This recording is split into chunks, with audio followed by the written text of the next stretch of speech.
बंगाल जैसे गरीब राज्य के अंदर 27 करोड़, 20 करोड़, 15 करोड़ ये राशि मिल रही है, आपकी कोई अकाउंटेबिलिटी नहीं है। पार्थो चैटर्जी जेल में जाते हैं, ज्योति प्रिय मलिक जेल में जाते हैं, अनुव्रत मंडल जेल में जाते हैं, जीवन कृष्ण शाह जेल में जाते हैं, माणिक भट्टाचार्य जेल में जाते हैं, चंद्रनाथ सिन्हा जेल में जाते हैं, परेश पाल जेल में जाते हैं, कुंतल घोष जेल में जाते हैं, फिरहाद हकीम वो भी आरोपी बनाए जाते हैं, शोभन चैटर्जी आरोपी बनाए जाते हैं, कुणाल घोष 3 साल जेल में रहकर आते हैं। और आप कहती है कि भ्रष्टाचार नहीं हो गया, हो रहा है।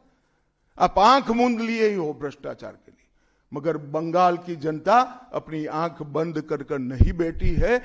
गरीब बंगाल की जनता के अधिकार का पैसा आपकी कैडर की भेंट चढ़ रहा है, आपको इसको जवाब देना पड़ेगा। महिलाओं की सुरक्षा ये बहुत बड़ा मुद्दा बना है और अधिकृत रूप से कहा जाता है कि महिलाएं 7 बजे के बाद अपने हॉस्टल और घर से न निकले। हम कौन से जमाने में जी रहे, मुगल काल में जी रहे हैं क्या? ममता जी, ये आजाद भारत, यहां माताओं बहनों को पूरा दिन जब इनकी मर्जी हो, जब इनको काम हो, घर के बाहर निकलने की सुरक्षा प्रदान करना ये हमारा संवैधानिक दायित्व है, जो देने में आपकी सरकार विफल गई है। आरजी कर मेडिकल कॉलेज का मामला हो, संदेश खाली का मामला हो, दुर्गापुर मेडिकल कॉलेज का मामला हो, साउथ कॉलेज लॉ कॉलेज का मामला हो, हर जगह बेटियां असुरक्षित हैं और ढेर सारे लोग और ढेर सारी माताएं बहनें ये अत्याचार से तंग आ चुकी है, असुरक्षा से तंग आ चुकी है। वो भी राह देख रही है कि कब वोट देने का अधिकार आए और हम इन निकम्मी तृणमूल कांग्रेस की सरकार को हटा दें। सांप्रदायिक तुष्टीकरण को इस राज्य सरकार ने अपनी नीति के रूप में स्वीकार कर लिया है। अब मरहम लगाने का प्रयास हो रहा है, मैं सुबह से देख रहा हूं, मगर अब मरहम लगाने से कुछ नहीं होता है। हृदय पर, बंगाल की हिंदुओं के हृदय पर घाव इतना गहरा बैठ गया है कि कोई मरहम काम नहीं आएगा। अब आपका जाने का समय तय हो गया है। यहां तक इंतहा कर दी, यहां तक कि पार्लियामेंट में वंदे मातरम पर चर्चा होती है। बंकिम बाबू ने रचे हुए वंदे मातरम पर चर्चा हुई, जो गीत पूरे हमारे आजादी के आंदोलन का प्रेरणा गीत बना, वो वंदे मातरम की चर्चा का तृणमूल कांग्रेस विरोध कर रही है, क्योंकि उनकी वोट बैंक इससे नाराज हो रही है। ये बंगाल की जनता कभी सहन नहीं करेगी।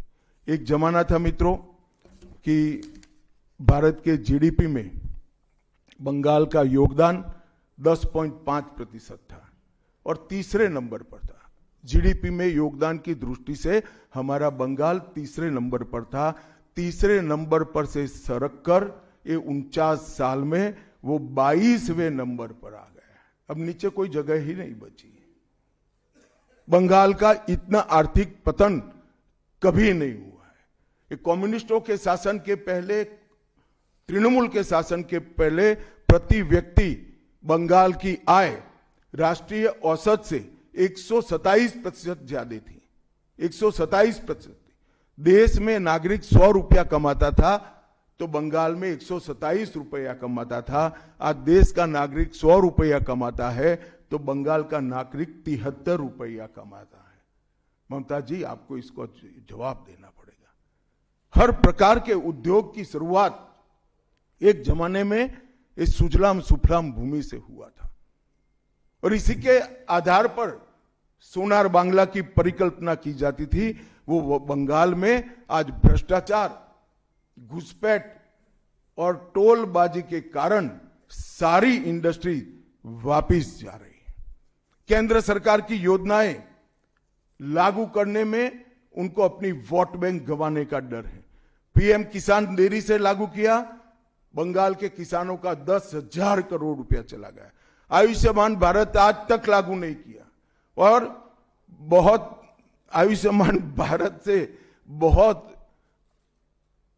एक प्रकार से कमियां वाली स्वास्थ्य साथी की स्कीम लागू की है। मुझे बताइए, कोई बंगाल का नागरिक भारत में कहीं जाता है और बीमार पड़ गया, स्वास्थ्य साथी स्कीम उसको बाहर के अस्पताल में इलाज करवा पाएगी क्या? नहीं करवा पाएगी। क्या गुनाह किया है बंगाल के गरीबों ने? देश भर के गरीबों को 5 लाख तक की पूरे स्वास्थ्य की गारंटी मिल रही है। अरे कई राज्यों ने किया कि केंद्र 5 लाख दे रहा है, उन्होंने और 5 लाख जोड़ दिए। आप केंद्र के 5 लाख इसलिए स्वीकार नहीं करना चाहते हो कि नरेंद्र मोदी से आपको डर है। डर तो ठीक ही है, क्योंकि मोदी जी की लोकप्रियता बंगाल में दिन प्रतिदिन बढ़ती है, मगर इसके कारण गरीबों का आप नुकसान कर रही हो। वो बंगाल के गरीब जरूर।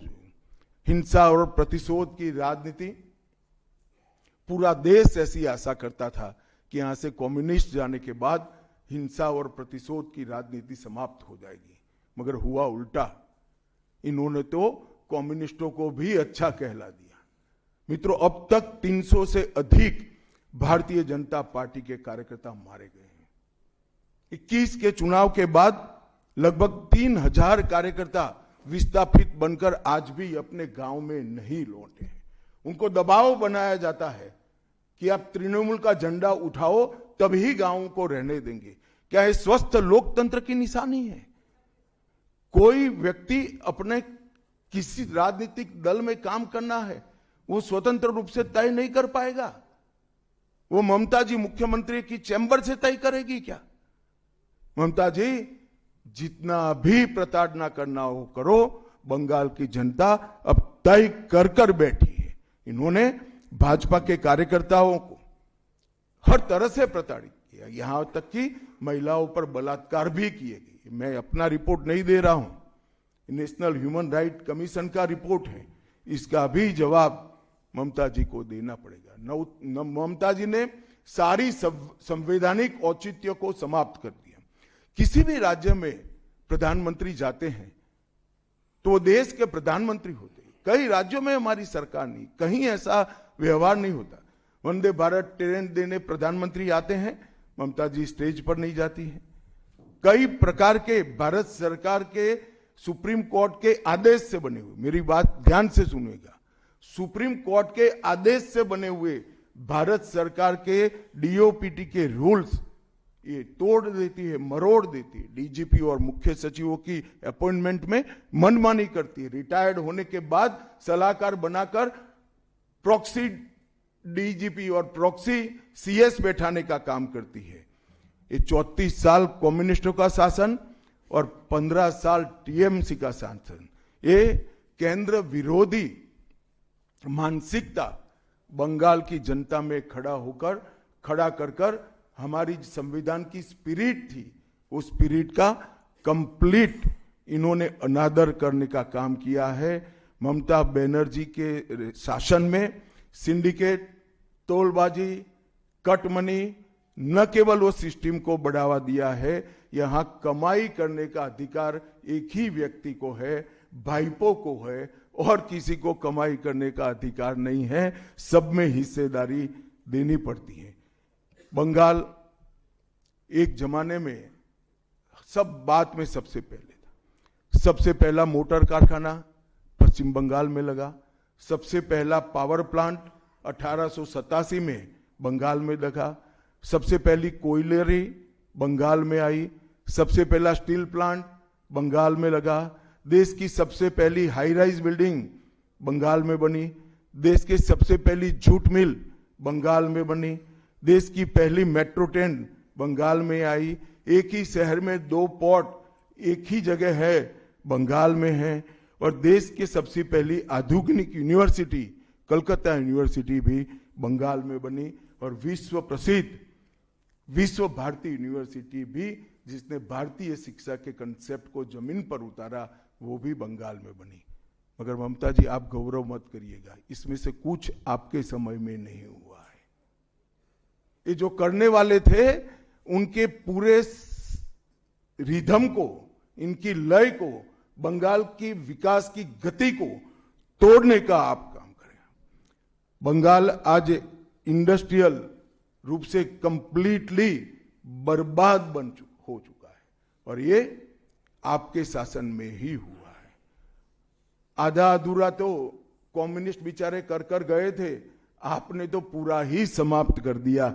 सिंडिकेट राज, तालेबाजी, शत्रुतापूर्ण माहौल, इसके कारण 2011 से 25 के बीच में 7,000 से ज्यादा कंपनियां बंगाल छोड़कर बंगाल के बाहर चली गई। और मित्रों, ये बहुत बड़ा सेटबैक बंगाल के आर्थिक विकास के लिए है। मित्रों, बंगाल स्वामी विवेकानंद, बंकिम चंद्र चट्टोपाध्याय, शरद चट्टोपाध्याय, महर्षि अरविंद, ईश्वर चंद्र विद्यासागर और कवि गुरु टैगोर जैसे महापुरुषों की धरती है। यही धरती पर नेताजी सुभाष चंद्र बोस, अमर शहीद खुदीराम बोस, वाघा जतीन, रविंद्रनाथ सन्याय, रास बिहारी बोस, मास्टर सुरेशन, प्रफुल्ल चाकी, वीणा दास, कल्पना दत्त, ये सभी ने देश की आजादी के लिए आह्लेख जगाया था। यहीं पर कई सारे फिल्मकार मिले, संगीतकार मिले, चित्रकार मिले। इस भूमि ने कई सारे दुनिया को प्रभावित करने वाले संत भी दिए। वो बंगाल आज ऐसे कगार पर पहुंच गया है कि अगर एक घुसपैठ की बयार रोकी नहीं गई तो बंगाल का अस्तित्व भी खतरे में है। ऐसा स्पष्ट रूप से समाज जीवन को जानने वाले सभी लोग मानते हैं। और अंत में मैं बंगाल की जनता को फिर से एक बार कहना चाहता हूं कि बंगाल के अस्तित्व पर तो घुसपैठिया संकट है ही है, बंगाल की संस्कृति पर एक घुसपैठिया संकट है ही है, परंतु अब ये संकट केवल बंगाल तक सीमित नहीं रहा है, पूरे देश तक ये संकट आगे बढ़ गया है। मेरा आप सभी से करबद्ध निवेदन है, आपने लंबे समय तक कांग्रेस को मौका दिया, 34 साल तक कम्युनिस्ट पार्टी को मौका दिया, 15 साल तक ममता बनर्जी को मौका दिया। इनका ट्रैक रिकॉर्ड नीचे नीचे नीचे गिराने का है, अब इससे नीचे कोई जगह नहीं बची है।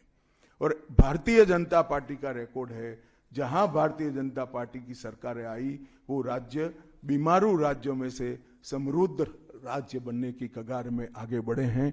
पूरा देश मोदी जी के नेतृत्व में आगे बढ़ रहा है, पूरा देश मोदी जी के नेतृत्व में सुरक्षित हो रहा है। पूरे देश में भारत की संस्कृति, भारत के धर्म, भारत की भाषाएं मोदी जी के नेतृत्व में आगे बढ़ रही है, फल फूल रही है। बंगाल की जनता को मैं विनती करता हूं कि मोदी जी के नेतृत्व में पूर्ण बहुमत की, प्रचंड बहुमत की एक भारतीय जनता पार्टी की सरकार बनाइए। हम कवि गुरु की कल्पना का, विवेकानंद की कल्पना का, बंकिम बाबू की कल्पना का बंगाल बनाएंगे, सोनार बांग्ला बनाएंगे और निश्चित रूप से काम भारतीय जनता पार्टी की सरकार ही कर सकती है, ऐसा मेरा विश्वास है। तो फिर से एक बार समग्र बंगाल की जनता को करबद्ध निवेदन में करना चाहता हूं कि बंगाल में हमें पूर्ण बहुमत दीजिए।